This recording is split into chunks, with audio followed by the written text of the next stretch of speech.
7 చోట్ల చంద్రబాబు నాయుడు గారికి వాతావరణం సరిగ్గా లేదు అని, తాను గెలిచే పరిస్థితి ఎక్కడా కూడా కనిపించడం లేదు అని, ప్రలోభాలు పెట్టడానికి ఇంకా సమయం కావాలి అని ఏకంగా 7 చోట్ల ఎన్నికలు చంద్రబాబు నాయుడు గారు పోస్ట్పోన్ చేయించారు.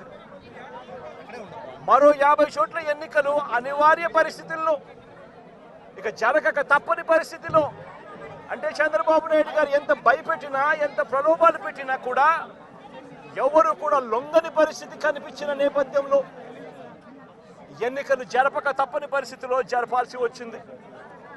నేను అడుగుతా ఉన్నా, ఈ 50 చోట్ల ఎన్నికలు జరిగితే ఏకంగా 39 చోట్ల వైఎస్ఆర్సీపీ గెలిచింది. నేను అడుగుతా ఉన్నా ఇదే పెద్ద మంచి చంద్రబాబు నాయుడు గారిని, ఈ 57 చోట్లైనా కూడా చంద్రబాబు నాయుడు గారికి బలం లేదు. గెలిచిన వాళ్ళంతా వైఎస్ఆర్సీపీ సభ్యులు, వైఎస్ఆర్సీపీ బీఫామ్ మీద గెలిచిన సభ్యులు, వైఎస్ఆర్సీపీ టికెట్ మీద గెలిచిన సభ్యులు, వైఎస్ఆర్సీపీ ఫ్యాన్ గుర్తు మీద గెలిచిన సభ్యులు. మరి ఇలాంటి చోట చంద్రబాబు నాయుడు గారికి బలం లేదని తెలిసి ఎందుకు చంద్రబాబు నాయుడు గారు హింసను ప్రోత్సహిస్తూ, ప్రలోభాలను ప్రోత్సహిస్తూ, భయపెట్టిస్తూ, పోలీసులను తన దగ్గర పనిచేసే వాచ్మెన్ల కన్నా హీనంగా కూడా వాడుకుంటూ ఎందుకు చంద్రబాబు నాయుడు గారు ఇంత దిగజారిన రాజకీయాలు ఎందుకు చేస్తూ ఉన్నారు చంద్రబాబు నాయుడు గారిని అడుగుతా ఉన్నా. ముఖ్యమంత్రి స్థానంలో ఉన్న వ్యక్తి ఏమవుతుందండి ఒక చోట ఎంపీపీ పదవి పోతే, ఏమవుతుందండి ఒక చోట జెడ్పీ చైర్మన్ పదవి పోతే, ఏమవుతుందండి ఒక చోట ఉప సర్పంచ్ పదవి పోతే.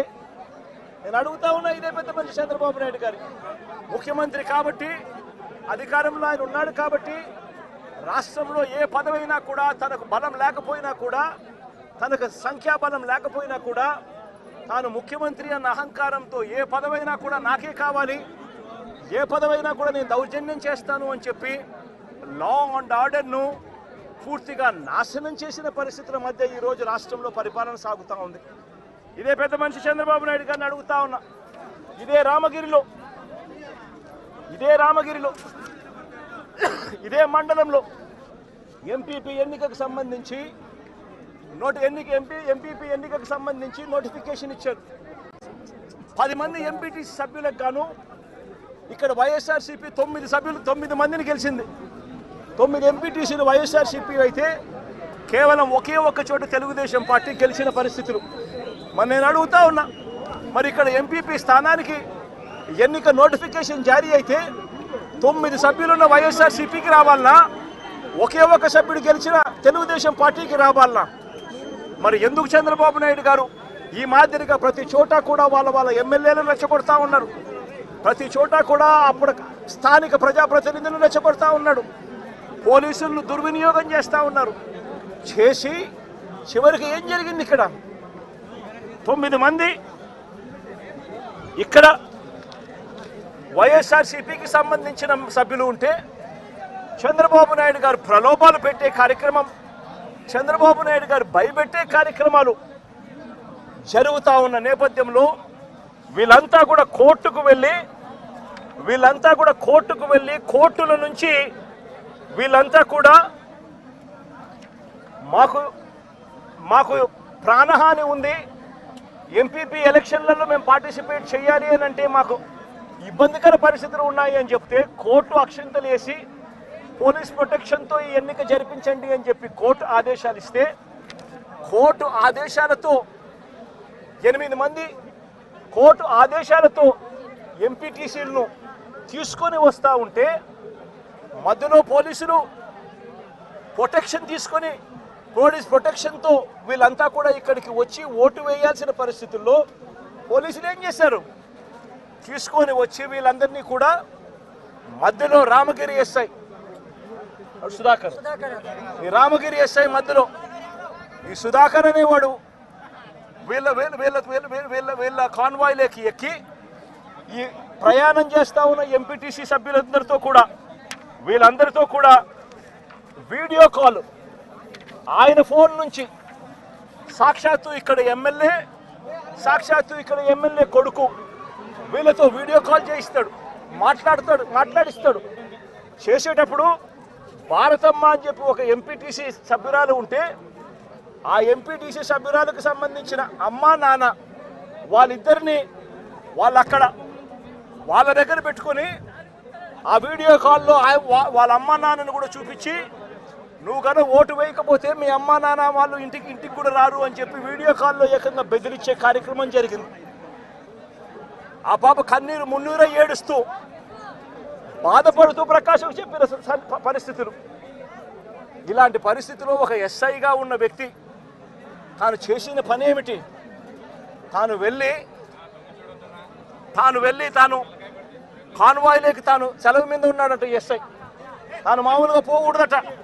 అలాంటి రామగిరి ఎస్ఐ ఎంటర్ అయ్యి వీడియో కాల్ పెట్టి వీళ్ళందరినీ కూడా భయపడించి ప్రలోభాలు పెట్టి చేసే కార్యక్రమాలు చేశారు.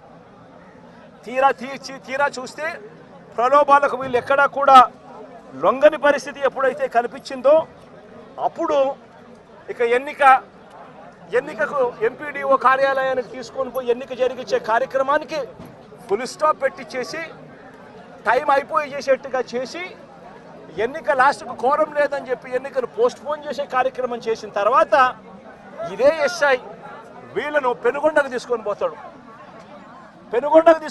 పక్క కాన్స్టిట్యున్సీలో ఉన్న పెనుగొండకు. అక్కడ ఎంఆర్ఓ కార్యాలయంలో తీసుకొని పోయి ఎంపీటీసీను బైండ్ ఓవర్ చేస్తూ అక్కడ తెలుగుదేశం పార్టీకి సంబంధించిన నాయకులందరినీ కూడా అక్కడికి రమ్మని చెప్పి చెప్తాడు. అదే సమయంలో అక్కడికి వెళ్ళి ప్రకాష్, మా ఉషమ్మ వీళ్ళిద్దరూ పెనుగొండ నియోజకవర్గంలో ఏం జరుగుతూ ఉంది అని చెప్పి వీళ్ళిద్దరూ అక్కడికి వెళ్ళి మా పార్టీకి సంబంధించిన అంటే ఈయన తనకు సంబంధించిన ఎంపీటీసీలు, మా పార్టీకి సంబంధించిన ఎంపీటీసీలు మీరు నిర్బంధిస్తే ఆ ఎంపీటీసీలకు మద్దతుగా వీళ్ళు అక్కడికి వెళ్ళి ఆ ఎంపీటీసీలను వీళ్ళు తీసుకొచ్చుకునే కార్యక్రమాలు చేస్తే వీళ్ళిద్దరి మీద కేసులు.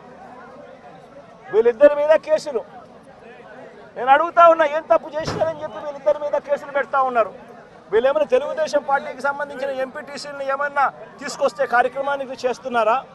లేదే మా పార్టీకి సంబంధించిన ఎంపీటీసీలను సాక్షాత్తు పోలీసుల సమక్షంలో పోలీస్ అధికారే తెలుగుదేశం పార్టీ నాయకులతో కలిసి మా పార్టీకి సంబంధించిన ఎంపీటీసీలను కిడ్నాప్ చేసే కార్యక్రమం ఒకవైపున జరుగుతూ ఉంటే అడ్డుకునేందుకు వీళ్ళు అక్కడికి వెళ్ళి ధర్నా చేసి ఎంపీటీసీలను తీసుకొచ్చుకునే కార్యక్రమం వీళ్ళు చేస్తే వీళ్ళ మీద కేసులు పెడతారు.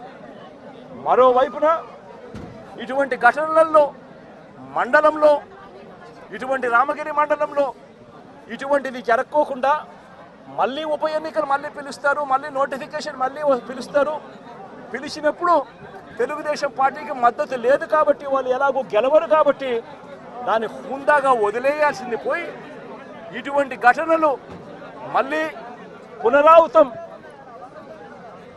ఇటువంటి ఘటనలు పునరావృతం చేసే విధంగా రామగిరి మండలంలో భయం క్రియేట్ చేసేదానికోసం ఈ మండలానికి సంబంధించిన ఒక ఇంపార్టెంట్ నాయకుడిని 27వ తారీఖున అటాక్ చేశారు ఇదే ఊర్లో. 28వ తారీఖున మళ్ళీ అదే ఇంటిని అటాక్ చేశారు. జయచంద్రారెడ్డిని అటాక్ చేస్తే ఇదే జయచంద్రారెడ్డి, ఇదే కురువ లింగమయ్యన్న వీళ్ళందరూ కూడా దాన్ని అడ్డుకొని పోలీసులకు వెళ్ళి కంప్లైంట్ చేశారు. ఎందుకు మమ్మల్ని అటాక్ చేస్తూ ఉన్నారు, మండలంలో భయాందోళన క్రియేట్ చేసేందుకోసం అని చెప్పి మళ్ళీ ఈ ఎన్నిక జరిగితే ఈ ఎన్నికల్లో మళ్ళీ వైఎస్ఆర్సీపీ ఎంపీటీసీలను భయపెట్టాలనే ఉద్దేశంతో, భయానికి గురి చేయాలనే ఉద్దేశంతో అటాక్ చేసే కార్యక్రమం జరుగుతూ ఉంది. దీన్ని అరికట్టండి అని చెప్పి పోలీసులకు వెళ్తే పోలీసులకు ఘటనకు సంబంధించిన కంప్లైంట్ ఇచ్చినా కూడా పోలీసులు కనీసం పట్టించుకున్న పాపాన పోలేదు. 28వ తారీఖున మళ్ళీ 27, 28వ తారీఖున మళ్ళీ ఇదే మాదిరిగా జరిగించిన తర్వాత మార్చి 30వ తారీఖున కురుబ లింగమయ్యన్న కొడుకు బైక్లో తాను పోతా ఉంటే బైక్లో పోయేటప్పుడు వాళ్ళ ఇళ్ళ ద్వారా పోయే కార్యక్రమం జరుగుతూ ఉంటే